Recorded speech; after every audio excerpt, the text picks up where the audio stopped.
د 1960 او 70 نه بعد ساينسدانانو په سمندر باندې ریسرچ کول مکمل توګه سره بند کړو. ساينسدانانو دا په خپل یو پوسټ شیر کړی دی، په هغې کې دوی دا ویلي دي چې سمندر داسې خطرناک دی چې په هغې سمندر کې د ساينسدانانو نه چلي. یعنی ساينسدانانو سره ناسا سره داسې ښه مشینان دي، هیوي مشینري ده ورسره، خو د سمندر مخې ته هغه مشینان هغه هر څه بالکل زیرو دي. ساينسدانان یریدلي دي د سمندر نه. ساينسدانان د 1960 او 70 نه بعد په خلا باندې ریسرچ کوي او هغوی ورو ورو په بره باندې روان دي. په سپوږمۍ باندې ریسرچ وکړو، په مارس باندې ریسرچ وکړو چې څومره زموږ سیارې دي، په هغې ټولو باندې ریسرچ وکړو. هلته خپل چې کوم مشینان دي هغه یې واستولو او د هغه ځینې ورته تصویران رالیږي، خو سمندر هماغه شان یخ پروت دی. ولې چې سمندر کې داسې ځناوران دي، داسې میان دي، پکې داسې خوفناک ځناوران دي چې هغه دوی لیدلي دي، خو هغه دوی د انسانانو نه پټ کړي دي. دوی د سمندر مخې ته هار تسلیم کړی دی او دوی په سمندر باندې مزید ریسرچ نشي کولی. په سمندر کې الله تعالی داسې قسم ته مخلوق جوړ کړي دي، په سمندر کې داسې قسم ته خطرناک ځناوران دي چې 10 هتیان هم د هغوی مخې ته هېڅ نه دي. یعنی 10 هتیان د هغوی د یو ټایم خوراک دی.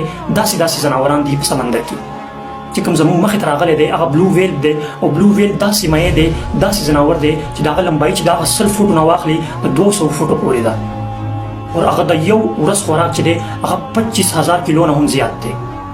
صرف دا یو مایع زموږ مخې ته راغلی دی. دې نه علاوه هم په سمندر کې داسې ځناوران دي چې هغه دا ساينسدانان د انسانانو نه پټوي. ساينسدانانو دا په خپله پوسټ کړی دی چې سمندر باندې زموږ وس نه چلي، هلته زموږ زور نه چلي، هلته زموږ چې کوم جدید مشینان دي هغه هم کار پرېږدي. ولې چې یو حده پورې په سمندر کې د نور رڼا راځي، خو چې کله نور ساينسدانان په سمندر کې لاندې ځي هغه رڼا ختمېږي او په سمندر کې داسې خوفناکه تیاره شي چې هغه تیاره نه انسانانو په دنیا کې لیدلې ده او نه هغه تیاره په خلا کې شته. ساينسدانانو هار تسلیم کړی دی سمندر ته. واقعي چې د دې هر څه کریټر الله تعالی دی او الله تعالی د هر څه نه خبر دی.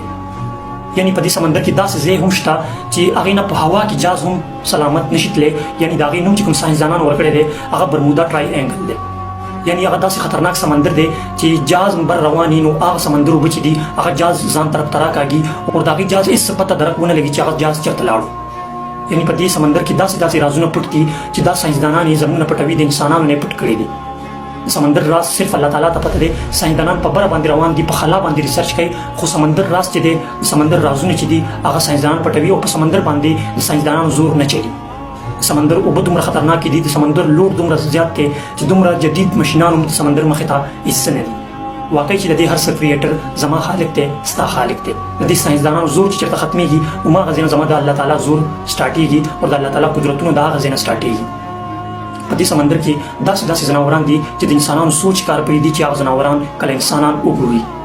داسې لږ ډېر ځناوران دي چې د انسانانو مخې ته راغلي دي، باقي داسې دي چې هغه د انسانانو نه پټ دي.